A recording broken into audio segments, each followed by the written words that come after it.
You ready? Turn over. Way City interviews, roll 34. Well, like you see, it's a major city, so we have to assault with tanks. We roll in the streets. So they send us in first squad, make sure that there are no Vietnamese waiting with B-40 rockets to blow the tanks away. So we clear it out and we roll the tanks in, basically blow the place to hell. Do I think America belongs in Vietnam? I don't know. I belong in Vietnam. Tell you that.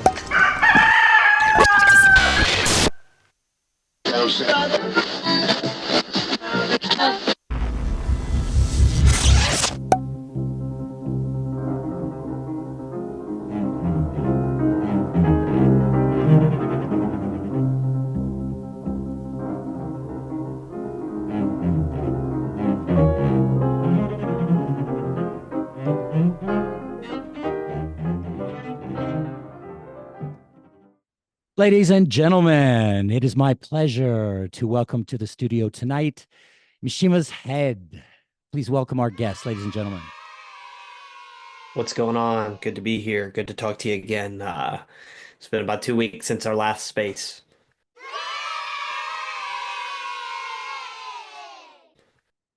Yeah, that was the first space that I'd ever done. And I'm new to it, but I can really see a lot of the potential in it. What has your experience been with spaces and dealing with the kind of the X medium generally? Well, I'm new to X, I guess, since Elon took over. Like a lot of people, I think I created 5 or 6 accounts, but found myself banned or temporarily banned quite quickly. But ever since Elon took over, it seemed like you can get a little away with a little more, or should I say, express yourself a little better. But I think the spaces are good. Unfortunately, since I live on the other side of the world, I don't really get to participate in a lot of spaces unless I'm, directly hosting or co-hosting one like we did. But I think it's a nice place to kind of set up a water cooler and let like minds gather. It just creates another venue for ideas. I feel that the spaces is still it still feels kind of in its infancy, I think. And I think there's so many things that could be done, but I do really enjoy um it's kind of a pod, but you have the ability to welcome all sorts of people on if you like. So I get the sense, for example, that there are a lot of things that it could be used for which have not yet been utilized. For example, I'm kind of waiting to see if anybody starts, for example, a radio station. Like you could just have like your college hit radio or whatever music you were into. You could just even a DJ could have like an hour, DJ hour, a couple, on a regular, Saturday night or something. You tune in the evenings and listen to some jams or whatever. So it seems like it's your own TV channel, your own radio station. It's sort of unlimited in what you'd like to turn it into in a way. Yeah, that's I don't know. I think I had the idea. I want to start a book club, I think, next year. Yeah. A procrastinators book club, focused on, Okay. some of those big important novels that everyone's heard of and everyone's heard it's a good book or whatever, but just, 20, 30, 40 years people haven't gotten around to reading it, right? Like Right. um so I'm kind of going through and making a list of what some of those are. I mean, you got stuff like Moby Dick, you got Heart of Darkness, you got um obviously some of the big Russian novels and stuff like that. Yeah. So Yeah. I'm trying to get together a list. Fantastic. Obviously, people have different schedules, different work commitments, family commitments and stuff. So I don't want to get too over my skis and make it like a 12 book list, but Hmm. maybe 4 or 5 and get some frogs and friends together who haven't read them. And set up a schedule and then have like a space like this to kind of talk about it in the manner that Frogs and Friends would, Yeah. and how it relates and their ideas. So, yeah, there's a lot of things I think people can do with spaces. Yeah, that sounds like a great. I mean, that's something I'd love to tune into. I mean, that's, going through some of the classics. Did you grow up reading? How did you become interested in reading, in writing? Did you read a lot? I get the sense that there are some things that now looking back that you feel you want to fill in some of the blanks in some of the reading. What is your experience? What has your experience Yeah. been? Yeah, so I think this is, I think it's something we've talked about offline, right? So, yeah, I grew up, obviously I'm in JD Vance terms, elder millennial. Okay. So I grew up, kind of, I think like we both did. I think we're around the same age, but, um, in the beginning, there was no internet, right? Like we You're right. were, we were going to school, we were out playing, riding our bikes, till the sun went down, whatever. Yeah. Um, and then the internet came along and just kind of ruined it. No, Yeah, the that's internet's great, interesting. but I definitely noticed that, yeah, I grew up a voracious reader. I remember Oh, cool. I was reading, um, Stephen King. Hate that guy now for his politics, but Sure, I was reading sure. like Stephen King's The Stand in fifth grade, which is like Okay. a 1,500 page It's a book. monster. It's a huge book. Yeah. But I've always loved fiction. And I've always loved just being able to escape into a book. This year, actually, like I said, internet, life goes on, video games growing up, it takes Mm, your mind off stuff. Twitter, yeah, right? Just mindlessly scrolling or Instagram. sure. But this year, I made it my New Year's resolution to read 12 books this year, basically to force myself to get back into reading. Okay. And I'm on book 15 right now. So Oh, nice. um So you've blown through your so target. yeah, and honestly I feel like getting back into reading and just kind of turning off, whether it be for like an hour or two on Saturday and Sunday morning at the cafe. Yeah. Um it's kind of set a lot of other things in my life, kind of given it a reset. It's kind In of what shifted way? my priorities. I don't know, man. It's just like carrying a book around. It feels kind of old school, right? Like Yes. everybody's scrolling on their phone when they're on the metro or, So you actually have you're a at the hard coffee copy shop. book. Do you prefer the Oh hard yeah. copy book, the smell of the paper, the feel of it? Being able to mark in it and write in it and bend the pages and E- stuff like that? Absolutely. Yeah, I don't, I've never owned a Kindle. I've bought a couple books. I've tried to read them on my phone, like on iBooks, Yeah. whatever, but I like having that hardcover. I like it, it's kind of like a weird, like cherishing something, right? Like it Yes. comes and it's yours, and you read it and you hold on to it. And then when you're done with it, you can give it to a friend, or you can, as I have, I don't have a bookshelf yet, but they're just stacked up on the side of my desk. Yeah. Um, and having something that you can tuck away in a bag to read on the train, or, you know, put it under your arm and go sit down and read in a cafe, and put your phone, cast it aside, I think adds to the experience. Yeah, absolutely. And there's something that kind of a kindred spirit. You see someone across the train who's got a book, and there's something a little bit cozy about it, having a book in your hand as you go along. And you're not, I mean, you're on your phone, you could be reading a book, I suppose, on your phone, but there's something about being on your phone that sort of is connected to the digital world, and unplugging from that and getting into a book is, I think, is always a real luxury anytime you can get away with it to do it. So one of the things that is interesting to me is the relationship of X and Substack.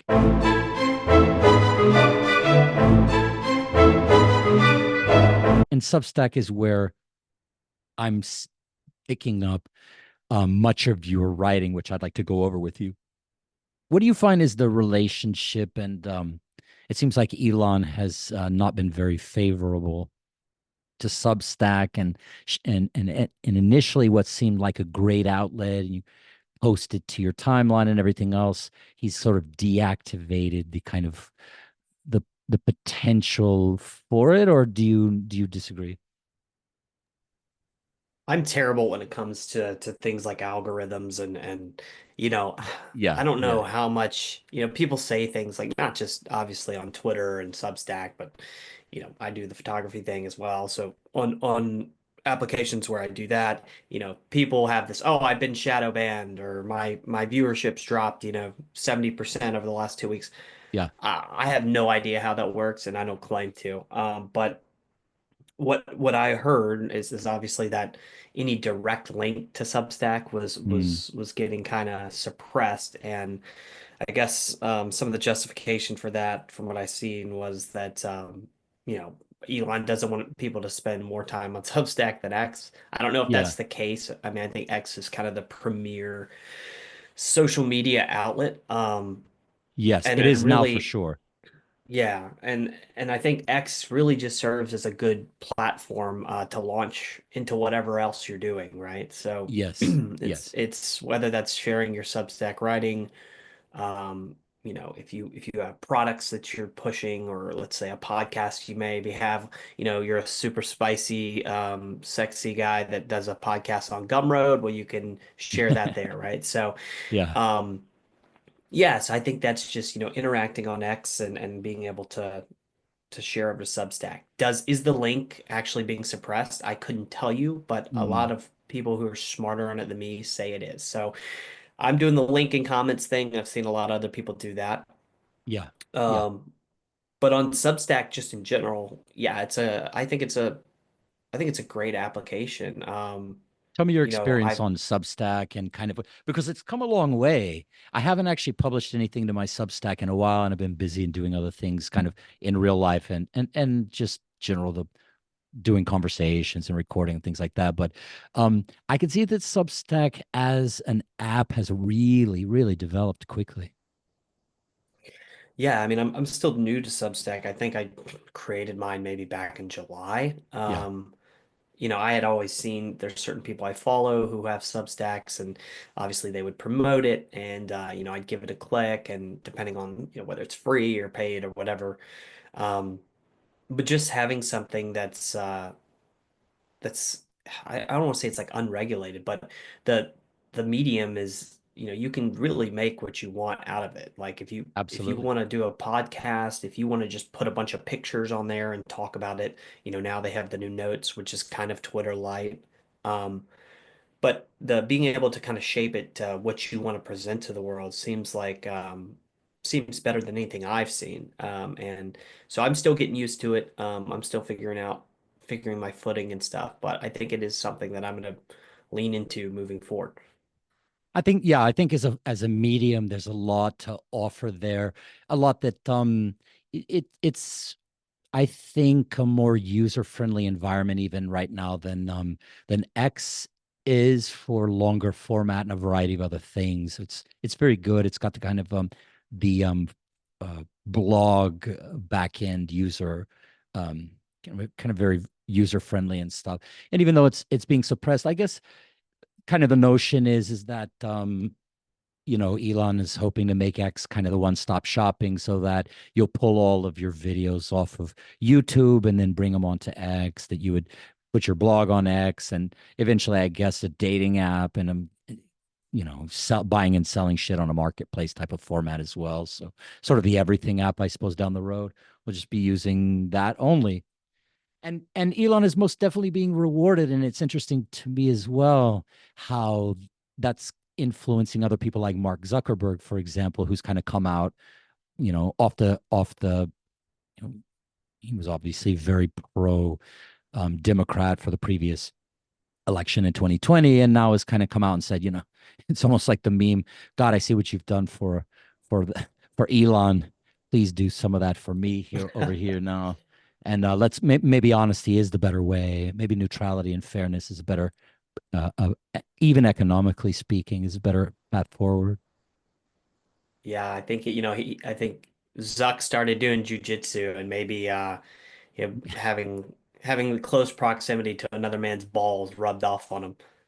And maybe he got some testosterone, some nut sauce on him, and He's he growing manned the up a hair little. out, Fuck yeah, new dude. wardrobe. He's like Italian now or something. He's wearing bling bling. He's got his fro. So he's doing pretty well. How Um, far he's come from the sunscreen surfing days. I know, and he was like on he looked like someone off of Star Trek with one of those, you know, android humans or whatever. He's an alien. So Freak. one of the things when we decide to come on Twitter or X or any other place and choose an avatar. In your case, you have chosen Yukio Mishima. Tell me what was your attraction to that? You know, as an anonymous poster, you know, we take the mask. In my case, I've taken the mask of fucking rooster. And though it seemed like a good idea at the time to call myself thick cock because I fucking laughed for about 30 minutes. And then I signed it up and it was kind of already too late by then, you know.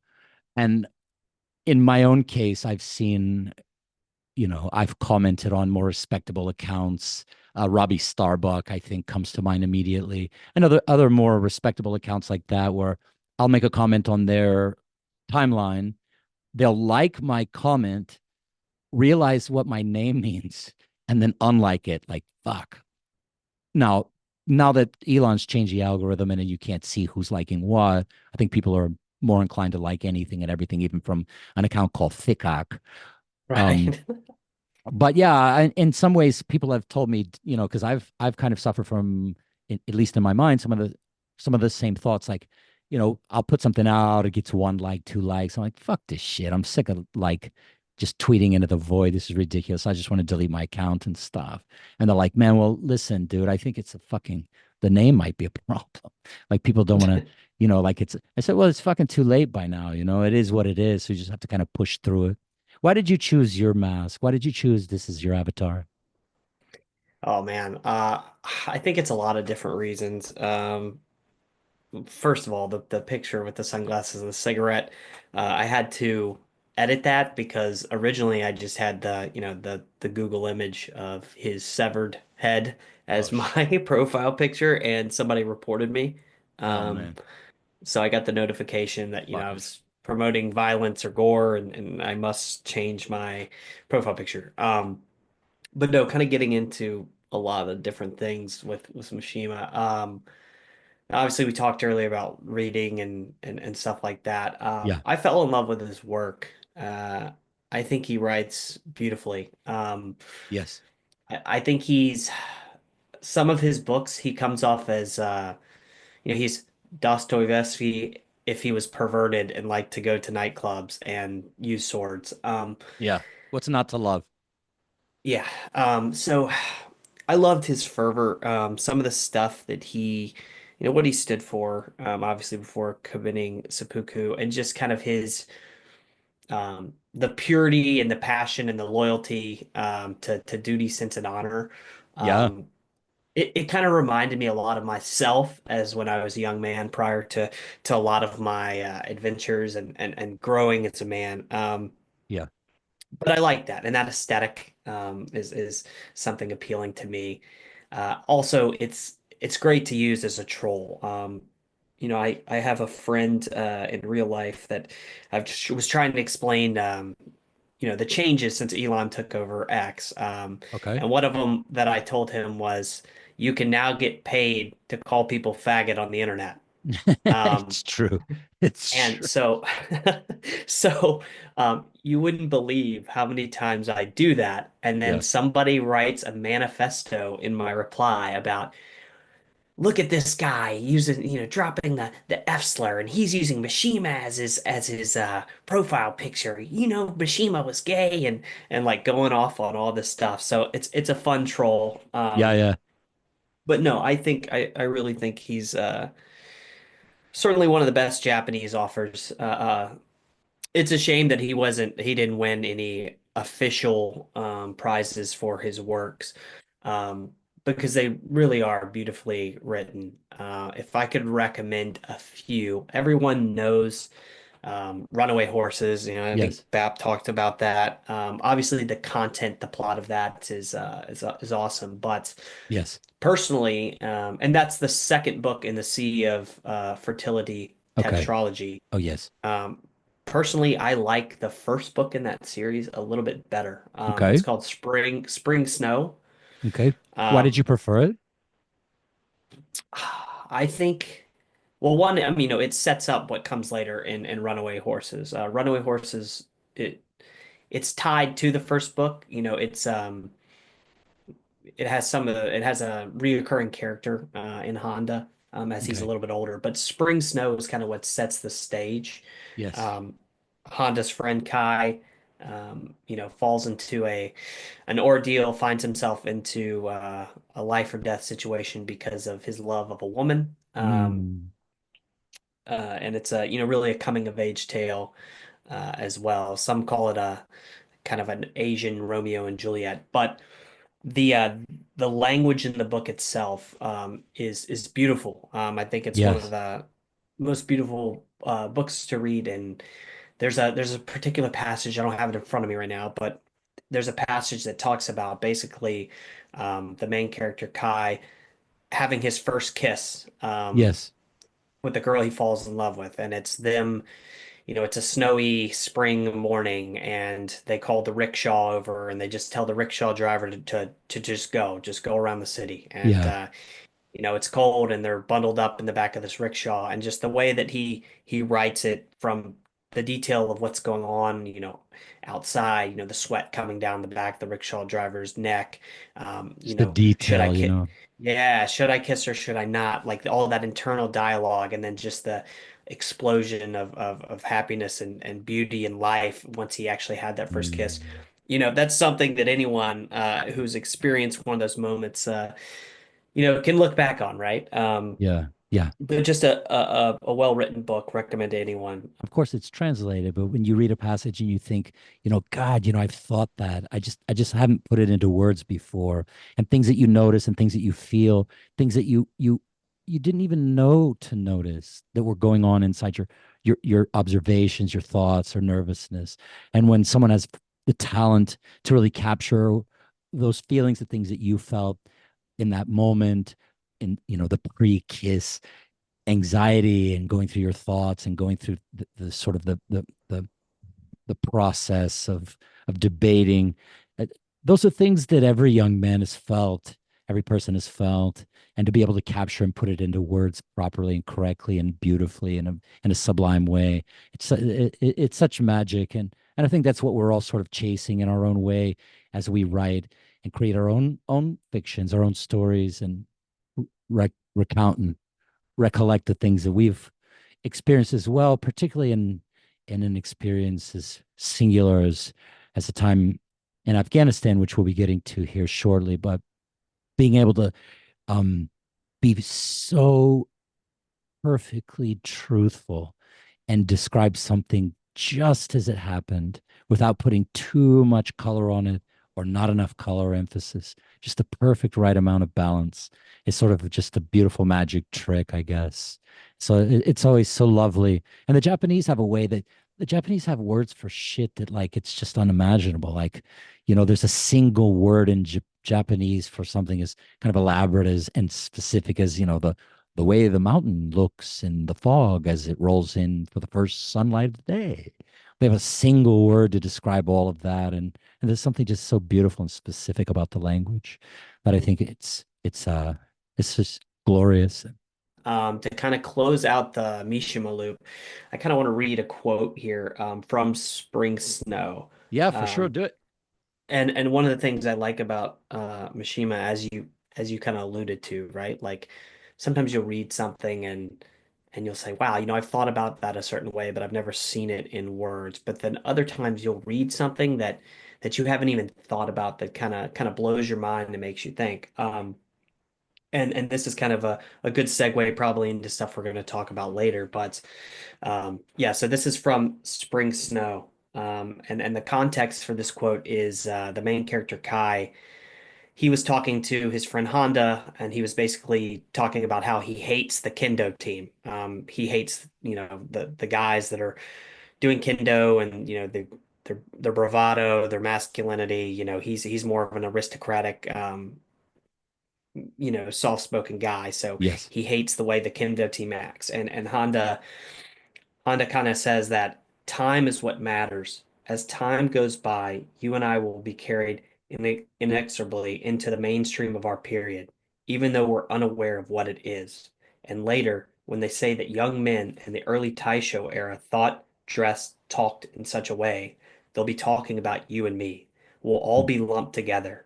In a few decades, people will see you and the people you despise as one and the same, a single entity. Wow. Um, Powerful. so especially in today's time with all the psychotic stuff we have going on with politics and it seems like we're getting further and further from each other and you know everything going on in the world, you and I sitting here having this podcast, in the future we'll be lumped in with you know a human that lived during the same time as the blue-haired lady screeching into the air. But Yeah. there's a lot that could be said about that, but just something to think on moving forward. All all the retarded gay bullshit that we are dealing with currently. And yeah, I guess we will be lumped. I posted something about that maybe yesterday. It was, in the past people have said that they lived in the time of Achilles, and for us it'll be hopefully not the blue-haired libtards of our generation, but someone like maybe Elon or some of the greats out there. It's the once in a thousand year men of power, as Bap would say. I'd like to look at some of your pieces from Substack. The first piece, I suppose, and even this is in some ways written chronologically as well, but the first piece that I'd like to look at is checking out, and this is your piece, which is kind of a hot tip to Celine, and it's your story of having first contact with the enemy, and I think one of the kind of the kernel of the story is seeing the attitude of a human before going into battle versus how that person changes afterwards, after experiencing war. And there's that moment, I think, where the sergeant says, he's getting everybody to start running, and you have like a shit-eating grin on your face, and he's like, "You're an idiot." This line really stood out to me as you run out into the fight, you know, of him who had experienced war, seeing the expression on your face of someone longing for the fight, but understanding that the truth of what you're about to experience.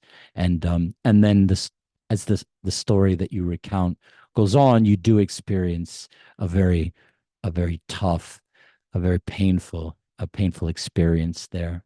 Tell me a little bit about this piece, checking out.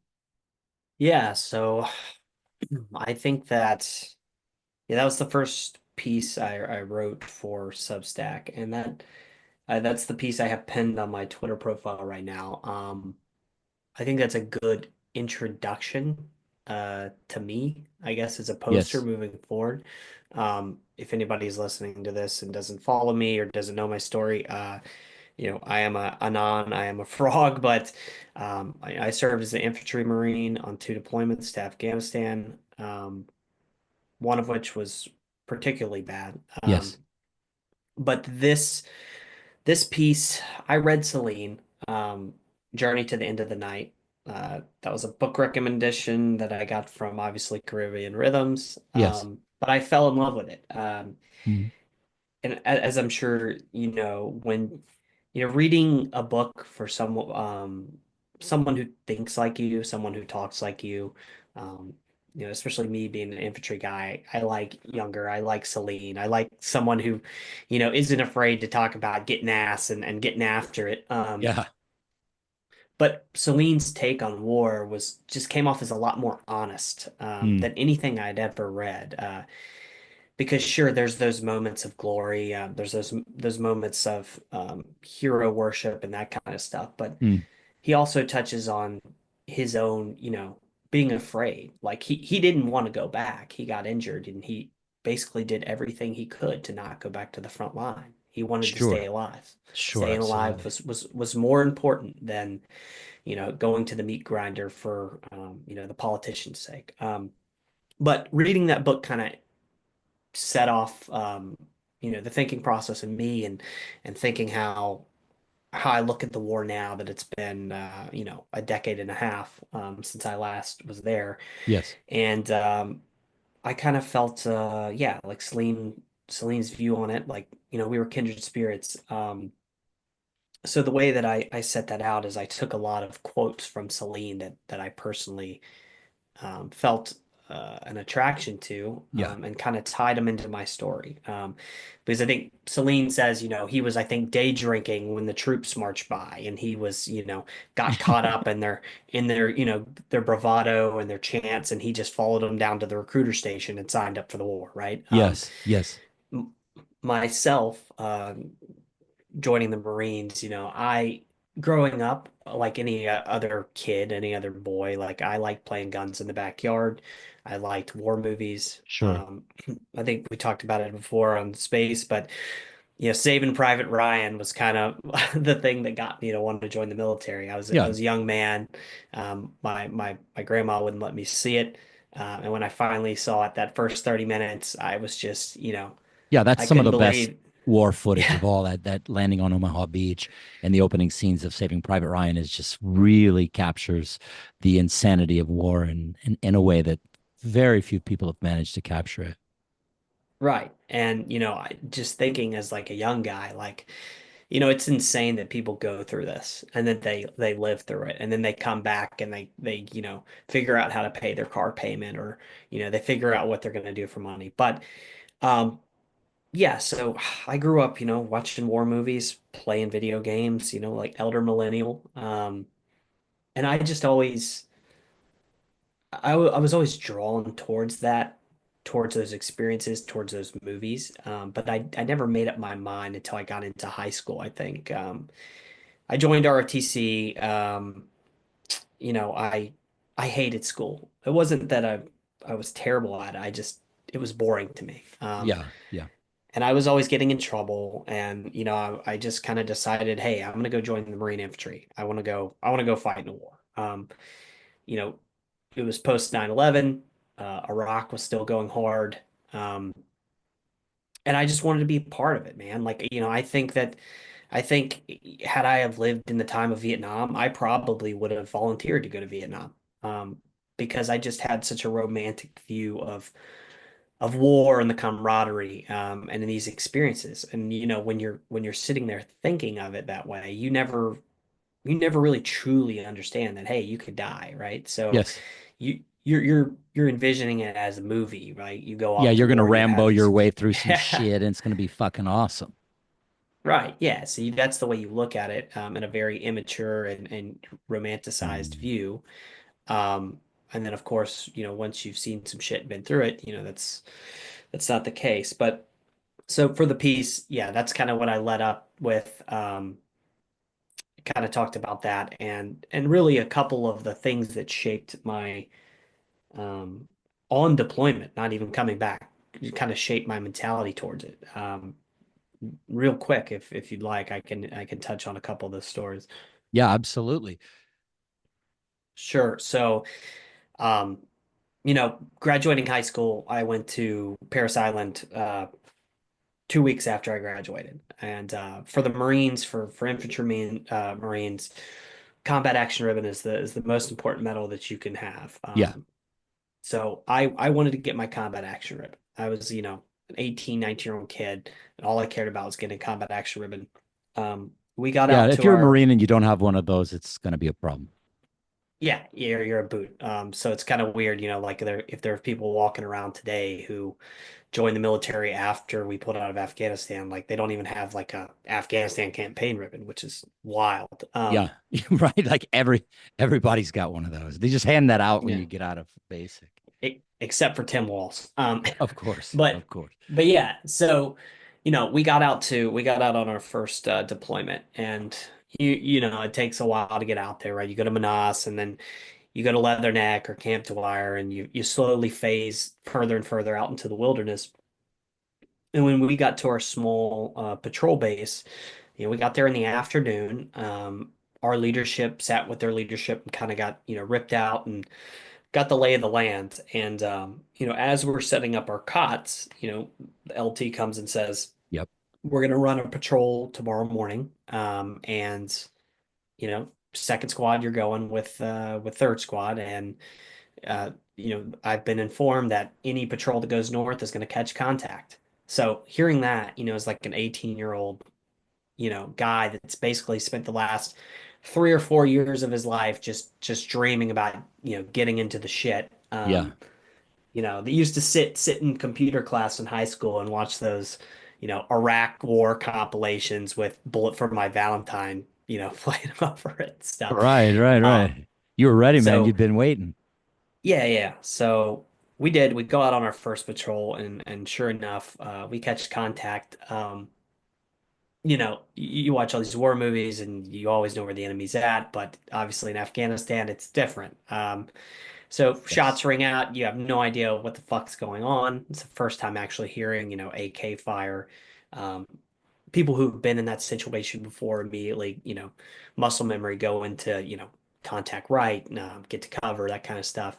Yeah. Just like being in the chaos of it all, and just being like, here I am, I'm in this moment that I've been waiting for, and I have no idea what the fuck's going on. Like, Yes. where am I even being shot at? Where should I even look? And we took a compound, and people were getting after it. People were finding holes, to shoot in the direction, trying to locate.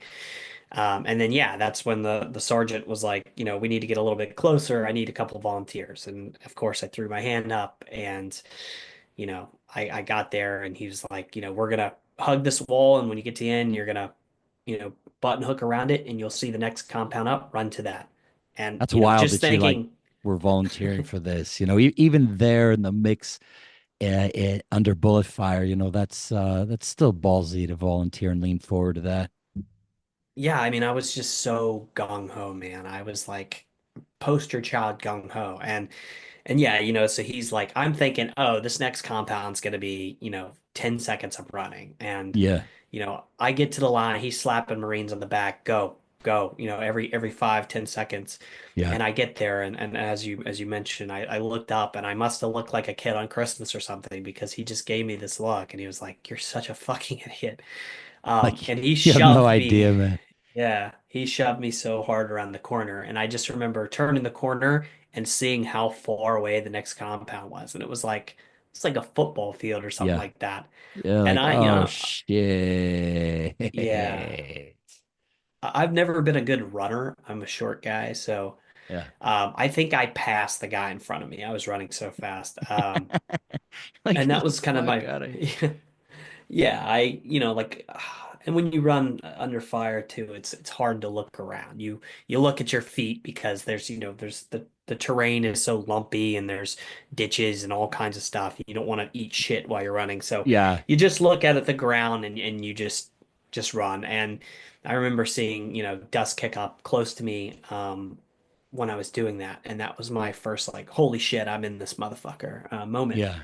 Um, of course, we get to that building, and I still to I did not see anyone. That first firefight, I did not see anyone. Yeah. I, it was just a lot of noise. You definitely hear them. Yeah, thought hear him. Yeah, and then eventually it died off, and we went back to base. And as I mentioned in the piece, we were ecstatic. We were giving the other boots who didn't get to go out on that patrol shit, saying like, hey, we guys just got our combat action ribbon. Um, Yup. you're a boot now. Who's the boot now, bitch? Kind of thing. But the uh the night was it was a vibe. It was everybody stayed up talking. The adrenaline was just insane. You're sitting there eating MREs and talking about it. Hey, what did You were you still in oh it you then. You were still yeah, gung yeah. ho over it. Yeah, yeah. That night I was gung ho, and everybody's talking about, oh, what did you do? Oh, well, I climbed up on this wall. And you love it, and you feel like Yeah. that's how it's supposed to be. You feel like you just watched a war movie where, the good guys won and everybody got to come home. Yeah. And Yeah. then, And those are you great know, when you're sitting around the campfire and everyone's shooting the shit and talking about it and replaying it. And yeah, it's an experience that anyone who's never been there could not really, maybe the closest thing is, back in the States, you go to your sports ball team and watch a game and your boys win and you're out in the parking lot hooping it up and you're glad that your boys won, but it's a infinitely deeper and more real experience than that. So, but that's about as close as maybe a normie could get to it. Yeah, I mean it's that kind of adrenaline lasts forever. I don't really talk about my service to people I Sure, know. understandably. Yeah, there's friends that know I was in the Marines, but a lot of people like I don't even tell them. But um, the people I do have talked about it, I say, I could go skydiving every day, and it would not compare to the adrenaline of being in combat, running under fire. Sure. But sure, so those are the good things, right? Those are the good days. And that night, LT came over and was like, "Hey, good job, everybody. We're gonna go back out tomorrow morning, but this time we're gonna get up early, night vision, and we're gonna push even further north. We're gonna push up to this area where the folks, the folks that were holding that little PB before us had never even gone. So, we're all, fuck yeah, let's go, let's get it. Yeah.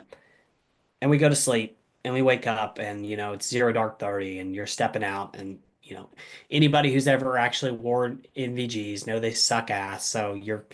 you're just you're either putting them in your drop pouch or you're just popping them up on your helmet and Yeah. trying not to trip in the soil and moving around and jumping over wadis.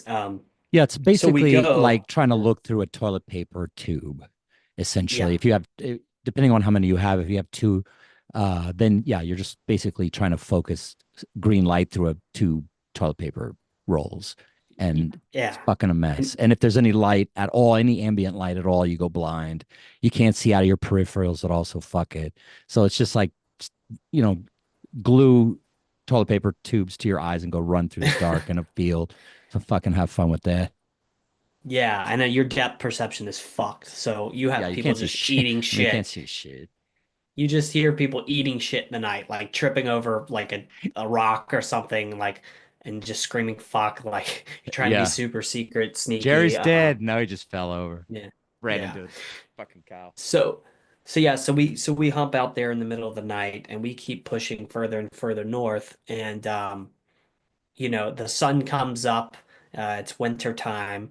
That smell of earth and farm. Mm, Sometimes I get that out here in the mm, morning, and it kind of brings me back. But yeah. um, the call to prayer is going off in the village, and the sun comes up, and suddenly everybody comes out to go get their water to start their farm work. And here's a bunch of Marines. The city that we were pushing into had never been occupied. It was Yeah. kind of passed over for the whole war. Um, so we looked like Martians had just landed on these people's front doorstep, and Yeah. immediately the mood was set because What the it's a fuck is this? yeah, it's a well-known thing. Like when people just start staring at you, you're probably about to get shot at. Yep. And so that happens, and I guess, LT and everybody kind of catches the vibe. We're like, all right, maybe we went a little too far. Maybe we Mm, pushed up too far. So the call comes, hey, we're probably going to catch some contact here, and we're pretty far from the patrol base. Let's yeah. start A- retrograding back. Spread a little thin. Let's start heading back. Yeah. So we start doing that and we start bounding. One squad will go up, set up security for the other squad to, maybe get across a field or come around the side of a compound. And my squad goes and it's my squad's turn to move. We go, we push up, we set up security on the edge of this field looking directly at this compound. And there's kind of like this berm to the right of us, um, like just a big wall of dirt and shit. Mm, The compound is about, I'd say a little less than a football field away from us. yes. So the call comes over the radio. I was carrying one of the smaller radios in my backpack. Basically, the LT saying, "Hey, let's take this compound, and then we'll kind of assess the situation from there and figure out how to move back in a more safe manner." Now, had you taken So fire from that compound? no, Yeah, no, man. There was no fire. This was a cold winter morning. People were just staring at us. Nobody was shooting. Nothing was happening. And so the call comes from the LT to take that. And I remember looking to my right and I see the squad run up. They start crossing the field and they get close to the compound and the point man kicks the door open and goes in like he's trained to do, right? Like you yeah. kick the door open and he button hooks left, the next guy button hooks right, start clearing it, and he steps on a pressure plate. Shit. And yeah, and just chaos, man. Like you know, I I think that was probably the wake up call for me. Yeah, That's shit got definitely real. something, yeah, that's definitely something I can still see in my mind when I think about it. Is I'm looking over the right and this giant explosion happens, and How I far look were to the you left. from the blast? We were across the way, the field. It was winter, there was no crops, but I would say, like 75 yards maybe. Yeah, yeah, Um, but it's just you don't realize how big and loud and you know these explosions are. yes, And I think I wrote in that piece, I remember for the seconds after, um, hearing dirt and pieces of the building and the compound wall like just hit the ground like hail. yeah. It just Um, rains down. so yeah, so in that moment you're just kind of like, what the fuck is going on? Yeah, And I kind of looked over to the guy to my right, and we kind of looked at each other, and another boot, and we were like, holy fuck, like yeah. is anybody alive in there? Like what's going on? Like What and just happened? And trying to right, assess the damage there from a yeah, and distance it's and not close chaos. in because obviously the area is compromised. Yeah, and it's chaos, and you start hearing screams and stuff going on from across that field, and that's when I think I wrote that. Basically, I looked at my buddy, and I said, "Hey, we got to get over there. Like, there could be a mass casualty. They're all wasted inside. No one knows." Yeah, let's check it out. But yeah, so we get up and we start sprinting across this field, and that's when, we catch kind of an accurate burst of fire, Yeah, and we hit the dirt, and then do a contact left, start scanning. Still, you don't see anybody, man. Like it's not, you don't have somebody in a uniform, across the way shooting at you. You correct. have to you have to scan this completely beige landscape and look for somebody who's popping out of a window or around a wall. It's terrible, man. Like and Yeah, and so it's we very confusing. This is the fog of war because they're all dressed the same. That you don't know if it's a civilian or a war fighter, and you just have to assume everyone's a war fighter. Everyone's an enemy in that yeah. case. So it's a absolute fucking cluster, fucking a mess for people to even begin to understand what you're describing. Yeah, and if you're outside during a firefight, like you're getting wasted. Like these people know. Like these people get told, like I said, there's a reason they all disappear and go inside right before you get shot, right? Yeah, Like, they know. but anyway, so we're getting shot at, and it's just me and him halfway through the field. So then our squad moves up, and eventually we make our way to set up a perimeter around the compound where the explosion went off. And we start hearing on the radio, the situation in there. They read the zap code, which I'm sure is the first and last initial, last four, your social, your blood type, whatever. Yes. So we immediately knew who was injured. Mm, He had become the point man had stepped on the pressure plate to become a double amputee. yes. Um, they were Yes. working on him, and during the course of trying to secure that compound and figure out what the fuck's going on. Unfortunately, a sergeant stepped on another pressure plate and he was basically vaporized. Yeah. Triple amputee was Mm, the term they use, but um, that I- explosion killed the point man. Go ahead. immediately, and Yeah, legs off, arm off immediately. yeah, Yeah, gone. Like just deleted. And yeah, um, so at that point, two explosions had happened.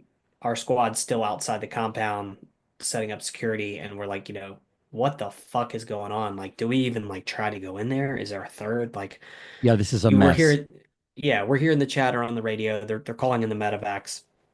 We start to get shot at from that direction that we had been shot at when we made the push across. Um, and then we start hearing the on the radio now we got two fallen angels and three wounded.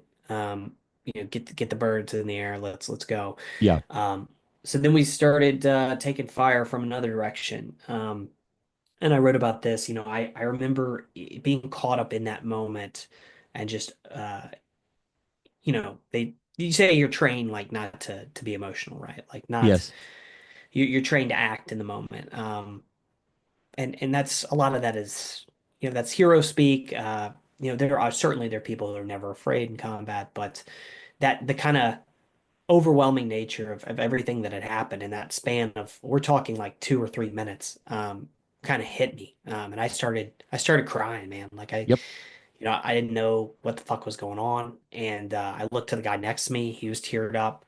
Yes. And then we kind of, we kind of gave each other the nod and, let's get our shit together. We can cry when we get back. And so that's when he started talking about, that we were getting shot at from the right. And I looked and I looked and I looked and I finally, have seen someone.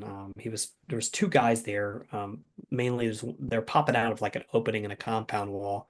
Yes. Um, and it's like I said, it's not glorious. It's not sexy, but it's a guy wearing a fucking dress with a vest on, popping Yep. around the corner and shooting at you. With his man jammies on, and they all Right. wear that like the National Geographic vest that you would put like lenses and shit in the pockets and stuff. All of them have that. I think it's because they Yeah. don't have like pockets maybe and shit in their little man jammy pants, so they have the kind of like thing. But they're it's funny because that's the uniform, man. Wherever you go, they're all dressed more or less the same like that. So you see one, he's popping out of a window. He's trying to get you. So you can't let that happen. What'd you do? Yeah, so he wasn't in a window. It was basically just like the opening of a compound, like a door where a door would be, but it was just an opening to walk into that compound. And Oh, yeah. I carried the 203. So I loaded up a 203, which is obviously, for normies, the grenade launcher. And I lobbed one over there and it was short. So I sat there and I waited for him to pop back out. Yep. And I kind of, we're the Marine Corps. We actually, we don't have like all the fancy sides. So I kind of Kentucky winded it a little bit, and Yeah. sent another one, and it basically hit like maybe 10, 20 feet inside the compound, but like directly behind the opening. And Yes.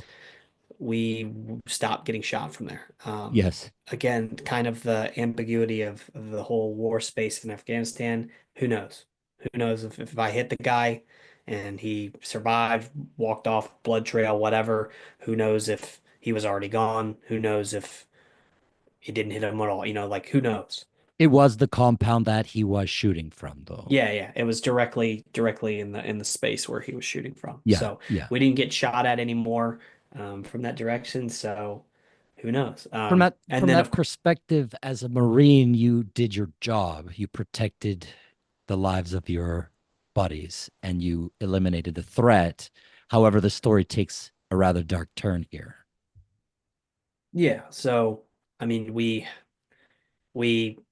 eventually the helicopters come in.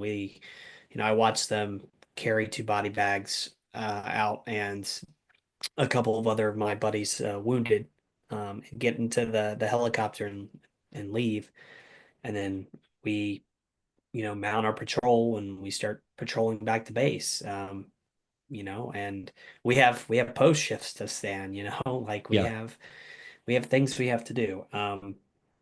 And I just remember, as soon as obviously the people who were at the base knew everything that was going on, they listened to the radio. So, when we rounded the corner into the PB, you could see it on their faces. And basically, as soon as I got through and as soon as anyone got through, you lost it, man. Like you cried, like I don't think I've ever cried so hard in my life. Yes. Everybody found a corner to kind of go let it out. And nobody was worried about how they looked or was this the manly thing to do, or everybody was just suffering, man. Like, and it sucks. Mm. And that's day two of my deployment. And Mm. that kind of set the tone, for the rest of the deployment. And, Yeah, welcome to it's, Afghanistan. yeah. And there's, sure some Marines died, but that there's always like little other nuances to it. And I think I wrote this at the ending paragraph. That point man, who died 2 weeks prior to that, we were on Camp Dwyer, and we pulled Firewatch together, which is for normies. You have to have a Marine up at all times of the night, fire watch in case a fire breaks out, but also just for security reasons. And usually it's the new guys who have to do that. So somebody comes and wakes you up at 2 a.m. and they say, hey, Mm. it's your turn. Yep. And you basically walk around for an hour. But anyway, he and I had pulled fire watch 2 weeks prior to his death. And then when we were done, there's like a 24-hour sandwich shop on Dwyer where you can just cold cuts and stuff. You can go make yourself some food. And we had gone and after our fire watch shift, and sat down from each other at like 3 a.m. and had some cold cuts. And we had, this particular Marine was somebody, obviously he was in my platoon. I knew who he was. I interacted with him, but he wasn't in my squad. So I didn't have like the most personal level with this guy. But we kind of sat there and talked for an hour and like, hey, what's going on with you? What's up with, what's up? And he had actually just married his high school sweetheart, Fuck. a month before shipping out.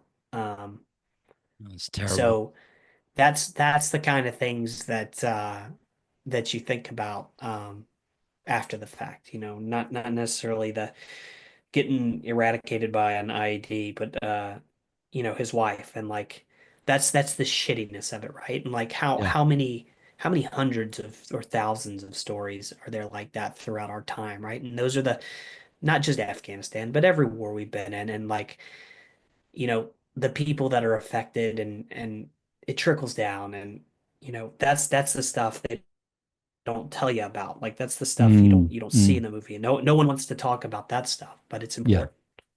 I think it's something worth observing here is there's many times in life events which change you are meant to change you, or events which are celebrated with a ceremony or ritual of firsts.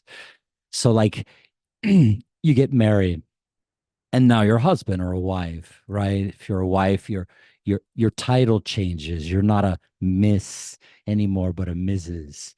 And so there's a ceremony there of the wedding, or if you have your first kid, now you're a father or a mother. So it's a new title or a new role, a new hat that you're sort of wearing.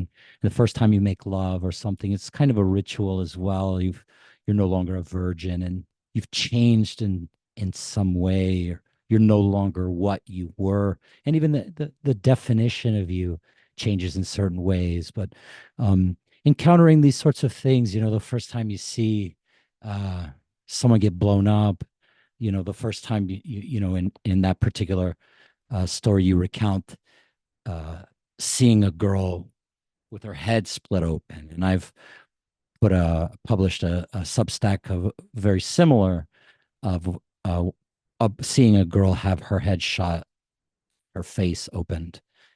Um, it changes the person that you were going into that situation, and now you're a different person. Seeing a door gunner turn a Dillon minigun on a truckload of dudes, it's gross, and you're never going to not have that image in your head. It's like being branded on the white meat of your brain in a way, right? So first time you see someone on fire, the first time you see someone stomped to death, in a crowd. You're passing through a kind of black mirror, and there's no ceremony for it, and so you don't know how to manage it internally, and you don't know how to deal with it, and the person that you've become is a person who has uh, so much more fear than the person you were. Fear and terror, anxiety, frustration, bad dreams, all of these things sort of cloud the person who whatever person emerges from that particular event. You're left with a kind of sinking feeling about how to handle and about how to manage the person that you've become. It's one of the things that I like very much about the second piece that I wanted to discuss, which you published August 10th, um, which is called Night Crawling. And so tell me, tell the audience a little bit about this particular piece, because I found it very interesting as it's sort of looking at the man, the after picture of the man, and this is the person that you become afterwards, and how you deal with the sort of um, panic attacks and things which come as a result of the experiences that you had. Tell us a little bit about your experience with night crawling. Yeah, sure. So, I mean, I guess first things first, right? PTSD, spooky word. Uh, Spooky word that has a lot of connotations. Somebody might hear PTSD and they think of one thing, somebody else may, laugh it off. Somebody may think, oh, that would never happen to me, which is a big one. Um, Yes. and it's weird, man. The human brain is weird. Yep. There's so many things that your brain can do to your body that you have zero control over. And you're just along for the ride, man. And for me, I was one of those guys. I was one of the, hey, I'm fine. I did my two deployments. I quietly left the Marine Corps. I was signed up to start use my GI Bill to go to college. Basically, the semester after I got out, like I wanted to keep moving. Yeah. I didn't want to get bogged down, and that's something definitely I want to talk about before we leave today. Yes. Is people getting out, but um, you know, I I had things going on. I felt good. I didn't have any mental anguish, but I know now, just the way I am as a human being, being a Marine, you're trying to take the hits and you keep moving. You got a mission to Yes. do. So I didn't spend too much time thinking about my service or the things that I did in Afghanistan. Like, sure, yeah, I would still keep up with some buddies and stuff like that, but I very quickly got into the rhythm of going to college, working a part-time job, looking forward and not looking into the past. And I know now, eventually that stuff caught up with me. And I guess that there's definitely some signs that it was going to come. I mean, I remember being in college, and the story I just told, the story about the ID and the point man, and I the date that happened was January 24th, 2010, and You every remember the date January, well. yeah, every January 24th, I'd get wasted. I would just drink till I blacked out, and I would look at marine stuff and I would think about it and cry. Um, but I could be driving my car down the road, and suddenly little intrusive thoughts of that day would pop into my head, and I'd get teary-eyed. I'd be on my way back from a comparative politics class, like heading home to go play some video games or whatever, and and, Yes. and that would pop into my head. The event, And then specific images, you're replaying one in yeah, particular. You're I mean, I think about the images that happen, but then, obviously the uh the kind of that weird interaction, like I talked about, eating the sandwich with him before, and just the weirdness of this guy telling me he just married his high school sweetheart, and then 2 weeks later he's obliterated. Yep. and you slapped that guy's hand before you went off on patrol, but you never got to slap it on the way back. Yes. And so it was kind of that thing. The more, I guess, not philosophical, but you know, kind of those things, the more emotional and the way everything ties together. Sure, I can still recall, what the explosion looked like and that stuff, but it's kind of that how it all ties together, which would get Yes. me in an emotional state. And there's this stupid ass song that, obviously after those guys died, we did like a little memorial ceremony on our PB, and somebody put together a little shitty slideshow of their Yes. pictures, and they played this song, and I'm pretty sure it's Tim McGraw, like "Lay Me Down," I think is Yes. the title, Yes. and I, anytime I wanted to cry, I could listen to that song. Right. If they hired I you in Hollywood and you had actually to squeeze out some tears, you just crank up the song and you're good to go. Yeah, exactly. And I remember one time actually embarrassingly being with a girlfriend, and Yeah. we were in some random bar, and I was already like multiple beers in, Yeah. and no, that song never fucking plays. Yeah. And like this wasn't even like a country bar, and that Yeah. started playing. And then I had to like kind of loosely explain to this girl why I was starting to cry. Like, You're like this. This is slightly awkward. yeah. Don't mind me. I'm going to the bathroom. Yeah, so fast forward, I'd been out in the Marine Corps for a while, and I had this event happen where I was on my way to the gym. I had taken some pre-workout, so there's a little bit of stimulation there. Yeah. And I just kind of became aware, like the street lights, it was nighttime. I was in Florida. Yeah. The street lights were getting really bright. The sound of the Mm, AC was getting really loud, and I just felt confused, and I didn't know what was happening to me. It was scary. I yes. thought I was going to have a heart attack. I didn't know. So I immediately pulled over and I walked into this shoe store. And the guy, looking back on it, I kind of joke with people now about it, but the guy probably thought I was like a psychopath because I walked in and the immediate thing, like being an idiot, I was like, oh, I just need water. I need water. I just need to flush it Yeah. out, whatever. So I drank like 4 bottles of water and I Gee. was just pacing and my heart was beating so fast. Yeah. And I really did. Like I started thinking of the people that I love in my life, and I was like, this is it. Like I'm gonna die right here. Like, You thought you were going to have a heart um, attack. yeah, I thought I was gonna have a heart attack. My heart was pounding. I couldn't sit still. I was shaking, It was and I mean, sometimes the pre-workout really hits hard, but I think maybe it was being in Florida could also have been the problem. I think the bigger problem though is what do you feel it was? Was it the light? Was it the stimulant plus the light? Was it the temperature of the day, the night? What do you think it was that really sort of triggered that feeling? yeah, I mean, I know now. Like I said, I'm not ashamed to say that, I've gone and talked to people about it. Mm. It did help me. And I would, if there's anybody out there, I'd much rather them go do that than hang themselves in their basement or something like that. But Yes, um absolutely. I Absolutely. This is extremely important. And one of the yeah, messages that I feel very strongly about putting out there, like there's so many buddies. I know you have many as well. Some of my buddies are absolutely killing themselves slowly with the bottle or with other stuff. And it's just a slow motion train wreck. But I know a lot of guys who have thought about it, done it, and it's a tragedy. So it's a real thing, and if anyone is suffering with that, then for sure, I'm open. Reach out to me. I know that you can reach out to Mishima's head and for sure. or to anyone out there that you would like to be able to reach out to. I would recommend please doing so. Yeah, definitely. But for me, no, it's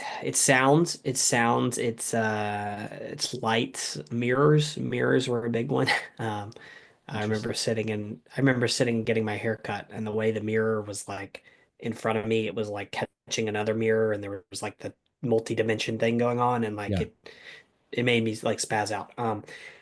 So yeah, for a while there, it was pretty rough. I didn't understand what was happening to me. Did And you go to once the you have VA? Did one, you talk to someone there? no, not initially. That I went to the hospital that night and they gave me like intravenous benzodiazepam. Mm, And that made me feel great. And then the next day, I basically threw out every single stimulant that I owned, whether it be C4 or something like that. yeah, And then the next thing was about 2.5 years of just living with worry that something was going to happen when I was out in public. When I was interesting, driving, like I'd be interesting. I'd be driving under a bridge, and then when you come out the other side, like the rain like slaps your windshield, Yes, and and and startled you. and that yeah, and that would like set in motion a trigger. Like just it's annoying. It's more annoying than it is anything because it's like you're like you have zero control over it, Yeah, and you feel helpless because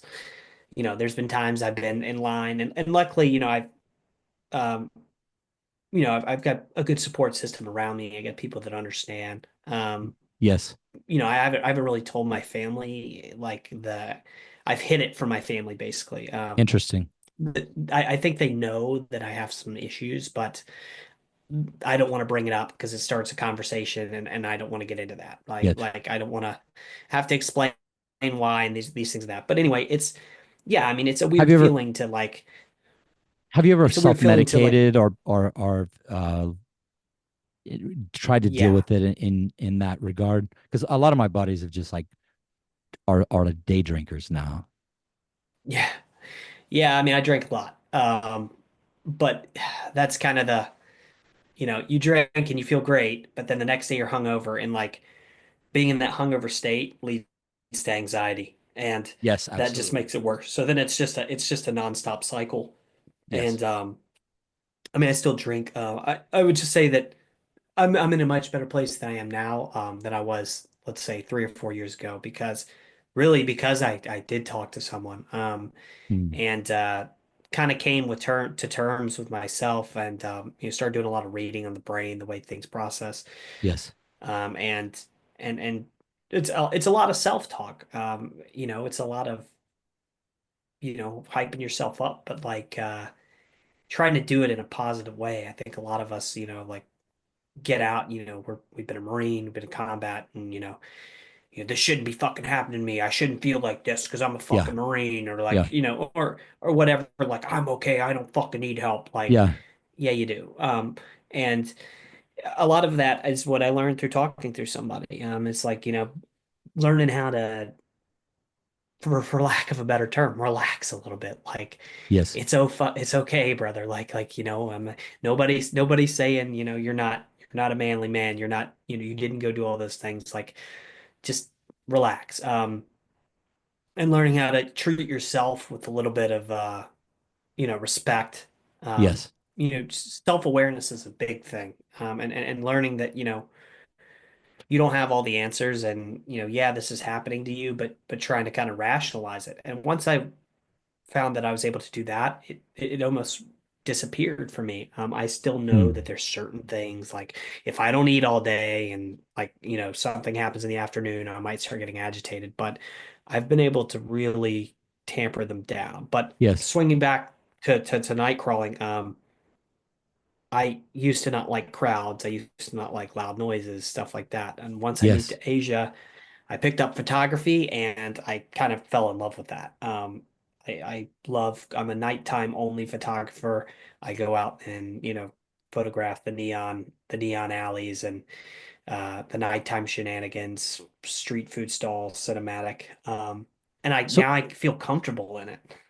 the photographs that are there, when I saw the first one, I'm like, damn, that's nice. I don't know if I couldn't tell if it was a real photograph or if it was even something that you had made maybe in like an AI. But I think those you took those photographs, did you not?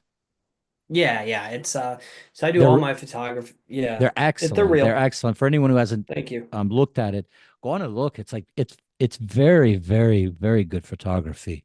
Uh, I think one of the points of this particular story was finding a kind of remedy in the photographic process. How did this unlock something inside of you, or what did this do?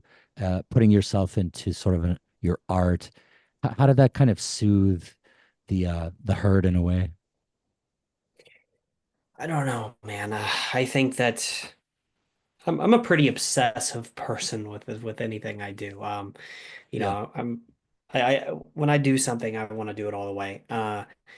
And I fell in love with photography and getting out there and just kind of putting my brain to learning something new and creating art, finding a way to get the best picture. Like I said, obviously it's not AI photos. It's I do take it on my camera, on my Sony. It is edited in Lightroom, so I go in there and I adjust, the shadows and the highlights and stuff like that. But it is a real photo taken by me, usually a few beers in, wandering the streets of Asia. Um, but yeah, I think it gave me something, it gave me an outlet to create something beautiful, and something that I can put my emotion into. A lot of my photography is very dark. Yes. But I like that. It Yeah. kind of separates me from other people who are doing like that. Let's just make everything dark blue neon stuff, because I like the darkness. I like how the light interacts with the darkness. I like the shadows. So my photography is very shadow heavy. Mhm. And the lights, But it the gave me, neon that you get in an yeah. Asian city is just you can't beat it. It's just Oh beautiful. yeah, The unbelievable. variety of lights and everything else. And I Yeah, so I found passion in traveling around Asia and taking these photos, and I've had a lot of success, in the photography realm, and it's something I think I'm going to keep up with. Yeah, for sure. I mean, is it something that you could ever maybe do professionally? I mean, what a great way to be able to actually travel and get paid Yeah. and photograph and continue your writing as well. I know that that's another way to channel for myself. And going back to circling back to what you said in terms of having someone to talk to, I think it's critically important. And my wife knows me well enough. On one particular event, we were having a kind of a brunch, and I was a couple of like mimosas in, and she could see across the table. My eyes were sort of drifting, and she caught my attention, and she's like, hey, it's gonna be okay. She squeezed my hand under the table, and she could tell that like I was just sort of in the depths of I was like definitely getting up in my emotions and shit at the table, particularly after a couple of drinks. And I had to dismiss myself and go to the bathroom. And like you said, the first line of the story, and it's up on my own Substack under the title Jalalabad, but you're a fag. That was the first line of it. You're a fucking blubbery, crying at brunch fag, and I'm standing here in a bathroom stall at Shangri-La, fucking bleeding out of my eyeballs here and in the bathroom and haunted by the ghost of a kid and everything else, that you saw there. So having someone who understands that, hey, you're going to be a little bit, you're going to be a little bit weird from now on, but it's okay. That's fine. Okay. And just you're going to be okay and kind of move forward and accept you for the person that you are now and sharing having the opportunity to share your experience. I think incredibly important. And I think that you have found an outlet as well in being able to write and share your experiences. The Lost Boys series illustrates some of those really incredible kind of poignant moments that you had downrange. Is there anything there that you'd like to kind of talk about here? Yeah, I won't go too far into it. I obviously want people to go read it. But yeah, I that the Lost Boys series takes place at the other end of the deployment, from checking out. So that's the same deployment. Checking out kind of touches on the very beginning. The Lost Boys kind of touches on the very end.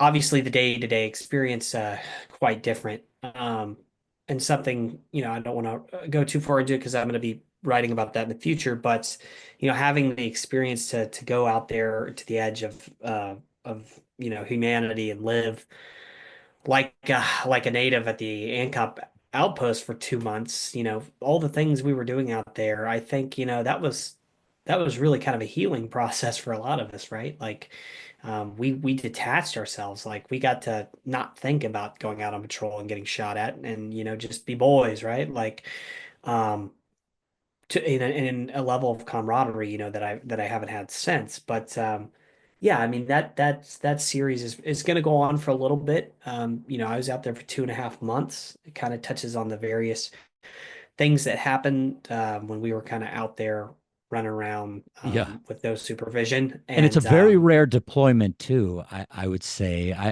I don't know a lot of people who got to go full blown off the range for that period of time out there. So it's a kind of a great classic. Everyone's deployment is slightly different, or it's all the same in that and that everyone had a little bit of a different experience depending on where you were and when you went in the conflict. But that was a particularly unusual and the one that you described there in the Lost Boys series is just being out in the wild, being able to kind of do what you want for such an extended period of time. yep, it was nice. to it was unique, and being able to go back and write about it now, like I said, I don't spend too much time. I try not to thinking about the things that happened when I was overseas. This going back into the well and pulling memories out and writing them. It's peaceful to me now. And like I said, I don't even tell people I was a Marine. Yeah. Sometimes I don't stand up at baseball games or whatever when they ask, who was a veteran. But in this, medium of being anonymous and writing it, I feel comfortable doing that. And it lets me kind of touch on, or at least, I don't know, I haven't seen anybody else doing this. I'm sure there are, but getting to some of the more intricate and weird things about war, not just, all guns blazing and glory and I'm Captain Yes. America type of writing that we're used to seeing associated with deployments and war and that kind of stuff. So Yes. I think my next I'm working on the next iteration of it. Of the Lost This Boys one's gonna series. Yeah, this is gonna be my first paid post, I think, that I have on my account. It's Okay, gonna be a good. long one. It details basically we were out there and for 2 months, and suddenly the leadership wants us to mount a patrol. We haven't put our camis on, we haven't put our boots on in 2 months. We're running around wild out there, You're and not even now they sure want where us. you left them. Right, right. And so they want us to mount a patrol to get the ANCOP to go on patrol with us for, the retarded task of taking pickaxes to moped bridges. Because Okay. this particular area that we were deployed to had a lot of canals and they had a lot of moped bridges, and they thought that if we went and tore up these certain moped bridges, that would force and funnel Taliban traffic down to a different ANCOP position where they would get rolled up and ammunition and guns would get confiscated. Dumb idea. Even dumber that they wanted us to go do this patrol when our Advon party was already back in the United States. Okay. So we're literally like 6 days from getting on the chopper and going to Dwyer. Like, and you're sending this ragtag group of Marines that you kind of, put together with some ANCOP at the very edge of the AO to go out and do this task. So And it's just, always like the leadership day failure. before you redeploy. It's like, Yeah, so we're not too happy about that, and of course, a firefight breaks out is a particularly interesting one. And basically, we get trapped, and under General McChrystal, we couldn't get any air support. He was so terrified of civilians getting mm, killed that we couldn't get anything. We couldn't get air support. The vehicles wouldn't come up, like we couldn't get a convoy to come up because of the mm, IEDs in that area. I'd wrote about that in the series in the first piece. And so we were kind of on our own, and we were kind of pinned down behind this wall and in this field. And another ANCOP station, they called, our ANCOP called them, and they came and saved the day from us. They ran yeah. down the street barefooted with AKs, um, Yeah, yeah. came up, and it was basically just going full Wild Wild West. Anything we told the ANCOP, they did. I told an ANCOP to put an RPG in a building, and he did it.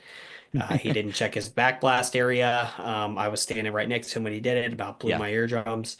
Um, and it touches on, there's a Marine that was with us there that actually was the only case I ever saw of actual shell shock, like during Oh, during wow. an engagement.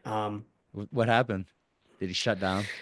Yeah, so I don't want to go into it too much. I want people to read it, but Yeah, yeah, for he sure. did. He was laying proned out, chain smoking cigarettes while Oh a few no. of us were trying to maneuver around and find a way to egress out of the situation. And I think maybe the nicotine and the fear got to him. And when we eventually took another compound, and the translator, I don't know why the translator would say this, but basically he said, "Hey guys, be careful. They might climb up on the roof and shoot us." And when the translator said it, this guy like passed out. And he had to be Oh literally no. coddled. He had to be coddled, like he had to be held like a baby by the corpsman on the way back. Oh no. Like there was holes in, compound walls that I would pie off on patrol, like we were walking back, and he'd see me He had a like mental where. breakdown. He just had a Yeah, he had a breakdown. mental breakdown. Yeah, Yeah, and I want to be respectful to this individual as well. Like obviously there's no names. They're all different. sure. I gave people different names, but we had footage from that firefight. Great Mm. footage. And unfortunately that was the individual who had the camera, and he deleted it because he didn't want to be shown Oh, in that light. yeah. Maybe he has it somewhere stored away. I don't talk to him anymore. But yeah, it basically goes into that, and then I'll detail Mm. our egress back to base, which was also um, ridiculous, and Yeah. just phasing back from being out in the wild doing whatever you want to 2 weeks One later last you're. hurrah. Yeah, and 2 weeks later you're back at Applebee's, and maybe this is a good segue into talking about getting back from combat and also leaving the military. But in one moment you're in a firefight pinned down, and you got RPGs shooting, and you're firing your rifle, and 3 weeks later you're at Applebee's drinking, um, Long Two Island for iced one tea and fucking. margaritas. Yeah. Yeah, and fucking your girlfriend in the hotel, right? So like we don't do a good job of conditioning humans and our Marines and our soldiers into being able to deal with that. And it's something I think the general public doesn't think about a lot, but it has a immense weight on kind of someone's mental and how they deal with this shit moving Well, forward. what would you recommend if you could implement one change at the VA to address this particular issue among servicemen? What would you do? I think you got to start. I think it starts with like SEPs and TAPs, right? Like it's for anybody who's not had anybody in their family. When you go to get out of the military, I mean, it doesn't matter if you were like a pilot or a logistics guy or a combat, infantry guy. You go through a checkout process where you got to go turn your gear back in. You got to go over to the S2. You got to go to the company office, all this stuff. Yeah. But then you go through basically a short week or so, not even a week really, of classes that are meant to be your brief on how to transition back into the real world. Don't And these scream are, at the barista in Starbucks when she yeah. fucks up your order. Yeah, yeah, stuff like that. I mean, they touch on like finance and stuff like that. Here's how you sign up for your VA benefits if you need them. But it's some contractor doing it. At that point, you have so much stuff going on. You're trying to get out. You don't really care. You're sitting there just thinking about something else. And most people, well, at least in the infantry world, we call ourselves two pump chumps. You do a 4-year enlistment, you go on deployment twice, and then you get the fuck out of there because you hate it. Yeah. Um, but I think we need to do a better job before people get out, and especially for our combat veterans. I think it starts even while you're in during your time in. Like, hey, this isn't forever. Some of you guys are gonna become lifers. Some of you guys are gonna change your job, but a lot of you guys are gonna transition back in the real world. So Yes. now, when you're 2 years into your enlistment, why don't you start thinking about that? Yeah. Start early. Yeah, let's have some classes for these guys. Like, we do enough dumb shit in the military, like sitting down in the armory for 7 hours, scrubbing a weapon when it's already Sure. clean. Let's do, a Right. quarterly base theater thing and actually make it relatable. You got 18, 19-year-olds who just want to dip and smoke cigarettes and talk about getting pussy. Like, that's Yeah. great, but we could do a better job of reaching out. And the GI Bill is a great thing. Yes. Yes. I I, I can't I can't understate or overstate it enough how great it is. And I knew, right? Like I was a guy, I think that's why I've done okay for myself. I think that's why I've been successful in the things I've done yes. since I got out of the Marine Corps is because I knew, okay, I'm getting out. I need to go to college. I want to go use my GI Bill. I was signed up to start college before I even EAS. Yes. And I gave myself, I was like, okay, I'm gonna have a month and a half downtime before I start college. Mm. I need to get back. I need to go get an apartment. I need to figure out a part-time job. The And practical stuff, the normal right. practical stuff of life. These are the sorts of things you feel. And it forces you when you think that way to focus on the future and not be stuck in the past. Because Yes. there's too many of these guys that get out, they can go to college if they want. They have the GI Bill, but what do? They go right back to their hometown. Okay. And Yes. like the guys that they were smoking weed with in high school, going to the kegger and whatever, who have sat there for 4 years, just, getting even worse and Yeah, like doing getting into all nothing. kinds of things, nothing going for them. They fall right back in with those guys. And Yeah. then with the, emotional trauma and with everything that they've been through in the previous 4 years, they hit it hard and Yeah. then they're Downward lost. They're spiral. lost. Yeah. So I think it's a planning thing, and I think I would love to see everybody uses veterans and veterans benefits and stuff like that as a political talking point, but I would Mm. Donald Trump did make some changes at the VA. Personally, my interaction with the VA, I don't have anything negative to say. Yes. No I bad have pri experiences. Yeah, I have private insurance. I don't go to the VA anymore, but like when I did go to the VA, they were respectable. The wait times were okay. Like, I was treated with respect, all that. Yes. But I think there's more to be done. And I think a program like, we're kind of talking about here is something I would like to see uh funded and given to the VA. Let them implement it. Really bring in some subject matter experts. Bring in some people who've gone through PTSD. Bring in people who've lost limbs and understand what it's Yes. like to Yeah. live life now. Because we don't really have a hot war going on right now, so it's a good time to do these things before God forbid the next one pops off. So I think there's work to be done there, but it's really just changing the mentality of these guys, man, and just you have to keep looking forward. You have to keep marching. As we've talked about, no one gives a fuck that you served in Afghanistan. Right. Literally, no one cares. Like Right. your mom cares, like your grandma cares, like she has your picture on the fridge and stuff like that. But no one actually cares that you went on a combat deployment to Afghanistan. Um, the war went on for 20 years. It was just this thing in the background. Your experiences weren't, world changing, right? Like to them, you're just kind of a secondary, tertiary character in the U.S. story, right? And Yeah. I think, we talked about this in chat, but I think a lot of that has to do with just kind of the nature of war and like how it shifted over time, right? World War II Yes. veterans came back. There was parades in the streets for them. Certainly, I don't think Afghanistan was ever should even be in the same conversation as World War II. But I'm Mm. just talking about the environments for veterans coming back. The economy was booming, suburbia was being built out. There was homes for them. They were celebrated as heroes. And Completely then you move different on, situation.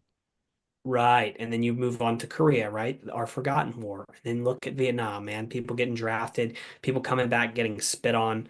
And ever since then, it's kind of been downhill, right? So that's another thing that I would just tell vets, like, man, that's great that you want to like have a profile picture that you were in the Marines, but I can tell you right now, you being a Marine infantryman has little to no impact on your future. Yeah, you're gonna catch that one or two guy that's like super vet friendly and might give you a job offer that you wouldn't have gotten otherwise, but Maybe. you have to plan for the future and you have to understand that no one is coming to save you, no one Yeah. helps. That sounds like it's part of the package, envisioning a future with yourself in it, understanding what pathways lie ahead and what your options are going forward. So, as we come to the end, my friend, what are some of the things that you're going to be working on in the future, and what can we expect from you in terms of your writings?